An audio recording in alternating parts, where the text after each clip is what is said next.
What's good with y'all, boys? Today we are reacting to DoubleDworths video on Steph Curry, and the title is "Steph Curry is still insane." And I ain't gonna lie, he is so right, bro. If y'all been watching the Olympics, he been popping off these last two games that just happened, bro. Against, what was it, Serbia? My man's was cooking, bro. He hit a solid freaking 33s, bro. I mean, he single-handedly kept this alive these two last games. And everyone's been saying, like, oh, but the other Olympics, he hasn't been playing so well, bro. Not the other Olympics. The other games, he hasn't been playing so well, bro. What you mean, bro? He been playing his role. He just been shooting, diming people, bro. Everyone just gotta understand, he playing his role. He don't gotta drop 30 every game for us to win. We have the greatest, we have the Avengers, bro. We do not need no freaking Curry 30 ball. And now, the thing is though, when we needed him most, Wardell Stephen Curry II stepped up. And he drained. How many threes he drained? Look, bro, let me check. He drained a solid... Bro. He drained... How many threes did Curry make in the Olympic finals? My man's dropped, what's that say, 4 3-pointers? Nah. There's just no way. Oh, that's in the last 2 minutes, bro. In the last 2 minutes of the game, my man hit 4 threes. I think he had 8 the rest of the game, bro. Not the rest of the game. The game, like, overall. So, I don't understand why people thought we're overlooking him at the beginning of the Olympics. Now, of course, we got Le Captain America on the team. But that's besides the point. But, you know, I've been yapping too long. Let's go.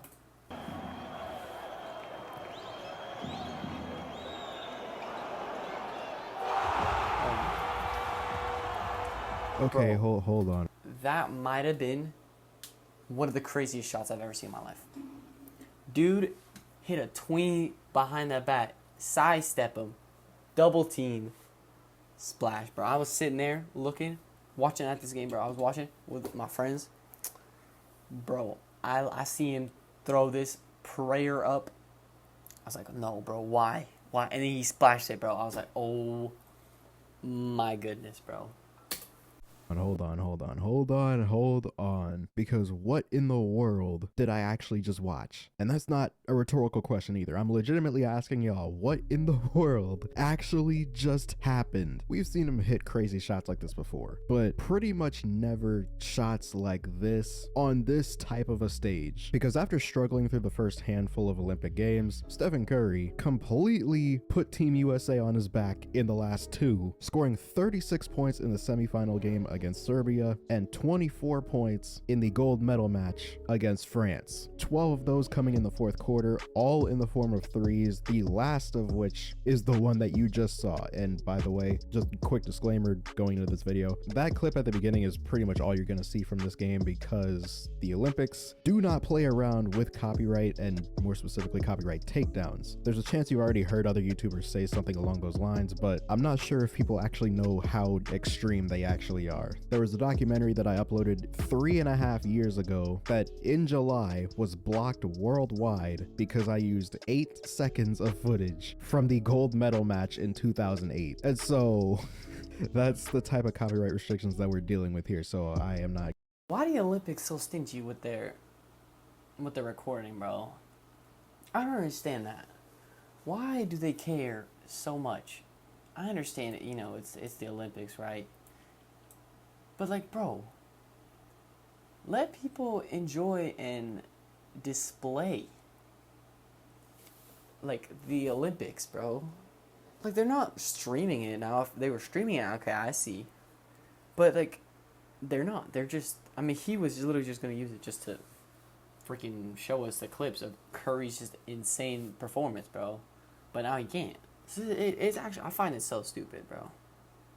Not going to be showing any of that today. So just enjoyed Steph shooting. As I was saying, 36 points in the semifinal and 24 in the gold medal match for a total of 60 points in the last two games, while making some of the most ridiculous shots possibly in the history of the sport. And it's been really interesting to see how people have been kind of reacting to this, as they are now able to cheer for this guy rather than just absolutely hating him because he's hitting the shots on them. More specifically, the players from Team USA and just the bench reaction that we saw after that last three. So many people that usually cannot stand Golden State or Steph are now absolutely in awe of what they just witnessed. And I think that's like pretty much the coolest part about all of this. And literally, something I thought was cool though was Tyrese Halliburton, right? He ain't play that much. Let's be honest. He played like maybe one game, and it was like probably like 5 minutes. But like, he's a great teammate, bro. He's just an awesome teammate. I was watching him, bro. Dude is the first one off the bench if someone make a highlight play. He going in immediately. 3-ball, throwing up the three, you know what I'm saying? He is a great teammate, bro. I feel like that's underrated. I feel like people don't talk about that. They troll him about not playing. But dude really just there for the experience. And he is, I mean, he's a great teammate. Y'all saw Jason Tatum. I mean, dude is a champion. But I mean, it looked like he's about to cry every time he didn't play a game, bro. I was like, bro, chill out, bro. You're on an Olympic team. You gotta relax, bro.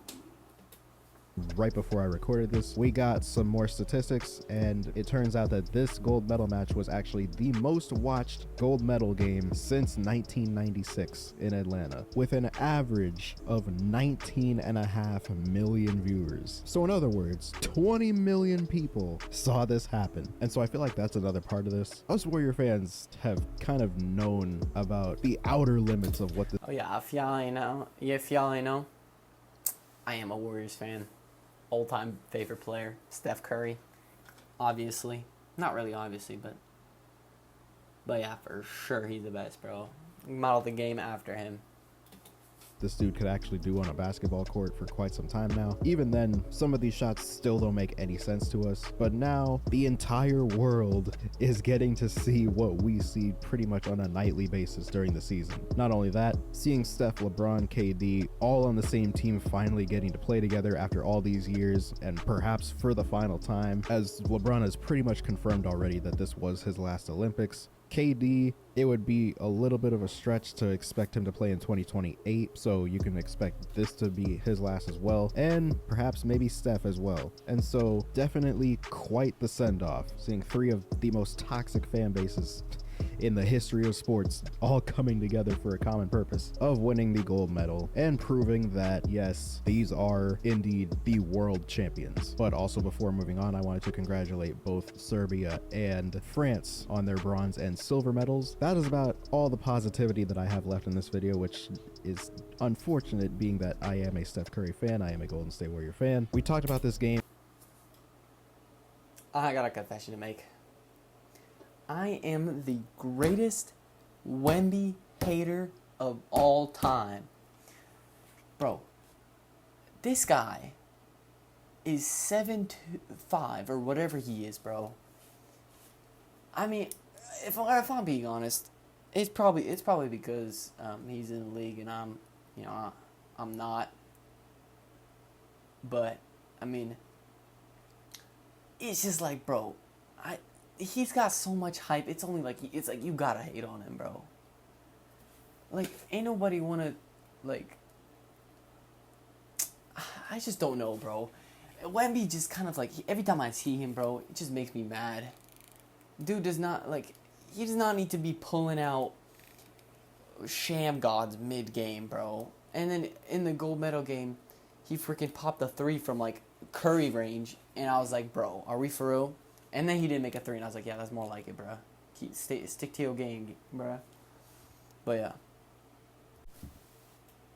the overall Olympics and the outlook of Stephen Curry's future on stream the other night, and so that's what we're talking about today. Be sure to follow the Twitch and also the playback links on the screen and also in the pinned comment below. But that is about it from current Double D. I'm going to hand it off to my past self from our stream the other night, talking about the outlook of the Golden State Warriors after Stephen Curry has just done what he just did. It was definitely an interesting experience to see so many people that have been like hating on him and just like been terrorized by this dude for the last however many seasons now be able to root for him, specifically when he's in a flurry situation like that. Steph Curry in the first 4 games had 29 points total, 10 rebounds, 8 assists, but the big thing, 5 for 20 from 3, 25%. The last 2 games, aka the semifinal and the gold medal game, 60 points, 36 in the semifinal, which by the way was a very close game in which they needed every single one of those 36 points. And then today, 24 points, all of which were threes, 17 for 26. These two combined, he went from 25% from 3 over the first 4 games to now 48% as a whole for the Olympics after 2 games. And 17 for 26 on its own is 65%. That's what we got to see. We got to see Steph Curry double teamed on the floor with basically what you can consider to be 3 other top 10 players in the league and a fringe top 10 player in Devin Booker. And he's still being double teamed, and more miraculously, he shoots this with an open KD and open LeBron, which I think that he's the only person that can actually shoot this and get away with it. You got KD looking up at the sky, LeBron doing night-night. That's my point guard. You notice Kerr changed the offense to get Steph in rhythm? Well, USA Basketball's Steve Kerr said Stephen Curry requested during a timeout to run the pick and roll with LeBron James to set up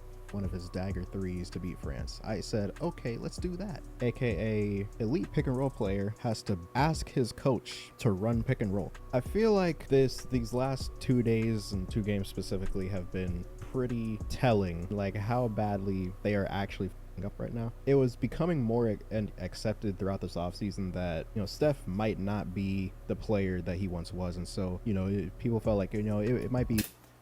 I feel like they were like pulling the plug on him, and bro, I mean, was he like 36?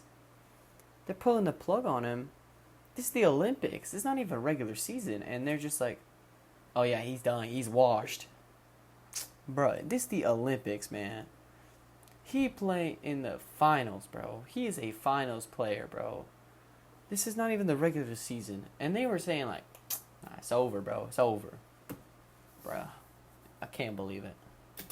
In their best interest to kind of just move towards developing guys like Brandon Podziemski, guys like Jonathan Kuminga, Trey Jackson-Davis, Quentin Post now, rather than trying to win another championship because the expectations of that might be gone anyway. These last couple games specifically have been very telling that no, he is still Stephen Curry. He can still do this. While he has been a step slow in the last season or so, last year or so, you still have a one-of-one shot taker and shot maker on this team that commands a level of defensive attention that we've never seen in the history of the sport, might never see again. And you don't do anything to give him a better position or put him in a better position to be able to compete. What else are we doing this for while this dude is still here? So one thing that I forgot to mention during the stream, when it comes to the moves that the Warriors have made and the moves that they refuse to do, obviously not trading for Lauri Markkanen and not trading for Paul George are the 2 biggest ones, especially during the offseason, but also adding Buddy Hield, Kyle Anderson, and D'Anthony Melton to the roster. The question that I'm asking is, what is the end goal here? You can't have this both ways. I said in this video, these were smaller moves that were made in preparation for acquiring a bigger piece in Lauri Markkanen. And so when that opportunity presented itself and you still didn't go out and get it done, then what was the point of going out and getting all those smaller deals done? And I have another question for some of y'all. If Lauri Markkanen was never going to be that missing piece to this team anyway, then what is the point of even keeping Steph on the roster? If theoretically this is going to be even worse this season, what was the point of anything? Why keep Stephen Curry on the roster if this is what you're going to be trying to do? Because when you have all these draft picks now, they're not going to be as good if you still have Steph who's trying to compete. So why not just trade him anyway? Because that's a good point. I mean, he's spitting. But I actually also saw Curry was saying, I mean, he ain't never going to leave the Warriors is what he said. But I mean, he was saying if they become a bottom feeder and they just sit like at the bottom of the West, he said he's gonna leave, bro. And I feel like as a Warriors fan and as an organization, they should understand that they can't waste his years. That's what he's saying. I mean, they can't just like pile up draft picks and hope like they're trying to compete and trying to build for the future. You got to choose one. And I think they had to, at least this offseason, they should have gone for Paul George, gone for Lauri Markkanen. I feel like Paul George would have come, but we just didn't make a move. But also, I feel like if they're trying to go the development route, then why didn't they go grab Jordan Poole out of that trash Washington Wizards squad, bro? Because, I understand there's a bad blood between Draymond Green and Jordan Poole, but I feel like they I don't know, man. I feel like they can work it out or something, bro. Jordan Poole he's a great player. He's he's built to play on the Warriors squad. He developed himself there. He became a 20-point per game scorer, and then they traded him away because Draymond Green can't hold his emotions intact. So I feel like they just gotta lock in and get it done. Get Jordan Poole back in there. And I feel like they go, because with Jordan Poole, he's already a winner. So I feel like then they have the development and they have the championships. But then again, I'm not 100% sure. At this point, his value is still really high. This is probably the highest his value is gonna be for the rest of his career. So if you really are serious about rebuilding, I would assume that you would try to get the most amount of assets possible out of any potential package that you could get in return for Steph. And so that would help the rebuild even more if that's the route that you want to go. But it seems like they don't know what they actually want to do. So my point still stands. Nothing that is going on makes any sense. That's it for me. Back to the video. It's gonna break my heart when he leaves, but it's justified because of our front office. And also, we've seen in real time pretty much the last couple days and really the last couple years, last year specifically with the FIBA Cup. I'm not like trying to put down Steve Kerr or anything like that, or like say that I know more that basketball than him, because I know there are people in our fan base that actually think that they know more basketball than Steve Kerr. But I feel like it's more so just adjustments and the obvious, what would be the word, saving face that he's been doing, especially now with the various lineup changes regarding Jason Tatum, Joel Embiid. Last year it was mainly lineups and relying so heavily on small ball that he was playing Mikal Bridges minutes at center. My thing has always been like, if you have a franchise player that is like still, I love Steve Kerr, but there ain't no way this man was playing Mikal freaking Bridges at the center position. What the actual frick? This guy's not real, bro. He's a all-time great coach. Doesn't he have like 9 rings combined with his like playing career? He's insane, bro. But still, Mikal Bridges at center is crazy. Still being able to do this and still looks like he can do this for God knows however many seasons, maybe at least like 3 or 4 more seasons at this level. I'm not understanding like why they would be so hesitant to build around it. There's 2 sides of that coin. Look at the Lakers.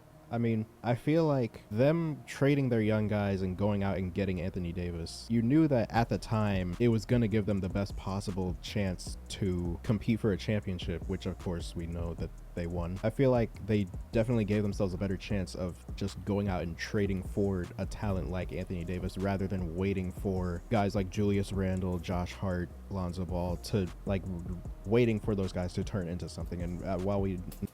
Exactly. The Lakers are a great example. Traded away their talent for another superstar, and then they win a chip. Steph Curry needs some help in that Warriors organization. Because Draymond is not doing it no more. Pajemski's good. I mean, Kuminga's alright. I mean, he just does not get any playing time. Wiggins fell the frick off. What happened to 2022 Wiggs? He just doesn't exist anymore, I guess. It's ridiculous. But, I mean, they just need to find that second star. Or, like I said before, get Jordan Poole on a Warriors jersey, bro. Get Jordan Poole in the game, bro. Know what they are now. That wasn't really a confirmation back then, and also with all of them on the same team, they wouldn't have been the players that they are all now today, because of sacrifice and things like that. But I feel like when a move like that presents itself, and a move that you were clearly game planning for, in like signing supplemental pieces in Buddy Hield, Kyle Anderson, DeAnthony Melton, in preparation for getting another big acquisition, that's something that like you need to go out and do, especially after you've already whiffed so many times in the last however many years, well, really the last few months, not trading for OG Anunoby, not trading for Pascal Siakam, not making any offers for Pascal Siakam, whiffing on Alex Caruso. At this point, after whiffing on all of those, Lowry was like without a doubt the best option, and you still didn't want to do it because you didn't want to give up Brandon Pajemski. My point is that the Lowry trade for us would have been infinitely better. Like, everybody on planet Earth pretty much acknowledges that Lowry is like the perfect fit for this team, especially after losing Klay Thompson. Like, I feel like Agreed. The difference between that and what the Lakers did with Russ is that it didn't really make sense to me at the time, because it didn't seem like he fit in with that team at all. And as we know, he didn't. I feel so bad for Russ, man. He'd be playing well at all. I mean, he fell off.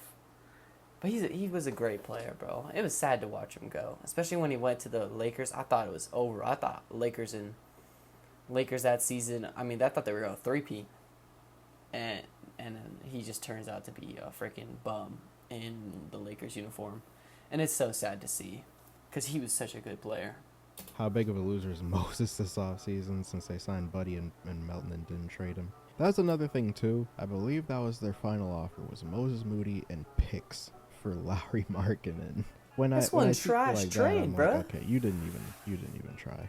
Does make sense how much they threw at PG but didn't for Lowry. You can argue Lowry's more valuable. Hey man, according to my comments, Pods is better than Lowry, so what's the point of trading for him? That's another thing. I know that I've been critical of the front office a lot this year specifically, and I feel like it's been for good reason. Just from the like constant gaslighting of like, oh no, we're fine, even though we were, I believe, 2 games under 500 at the trade deadline, and our only move was trading Corey Joseph for cash, because we were so dead set on just starting Draymond at center for the rest of time, just even down to the last week or so, even when we were the 10 seed, hearing Steve Kerr saying things after every game talking about, oh, I still think that this group can do something special. And then of course they showed us who we are in the first playing game versus the Sacramento Kings, when Steph isn't bailing you out.